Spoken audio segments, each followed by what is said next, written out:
ভোটদান পদ্ধতি সম্পর্কে আমরা এখানে দেখাচ্ছি। একজন ভোটার ভোট কেন্দ্রে এসে কিভাবে ভোট প্রদান করবেন, এ হচ্ছে আমাদের প্রথম বিষয়। একজন ভোটার ভোট কক্ষে আসলে পোলিং অফিসার উনাকে ভোটার তালিকা থেকে উনাকে শনাক্ত করবেন এবং উনার যেইখানে নাম আছে সেই জায়গায় টিক দিয়ে উনাকে শনাক্ত করে রাখবেন, যেন পরবর্তীতে উনি আসলে ধরা পড়েন যে হ্যাঁ উনি ইতিপূর্বে ভোট প্রদান করে গেছেন।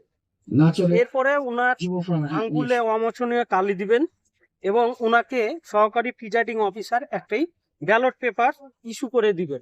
উনি গোপন কক্ষে উনার পছন্দের প্রতীকে ভোট দিবেন এবং ভোট দেওয়ার পরে ব্যালট পেপারটা কিভাবে ভাঁজ করবে, কারণ এক জায়গায় সিল দিলে ওই সিলের কালিটা অন্য জায়গায় আসতে পারে।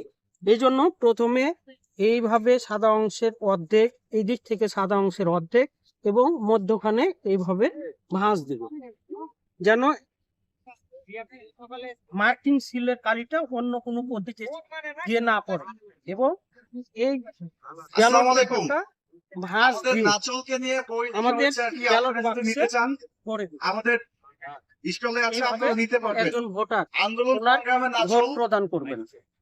এই হচ্ছে ভোট স্মৃতি সংগ্রহশালা ও ইলামিত্র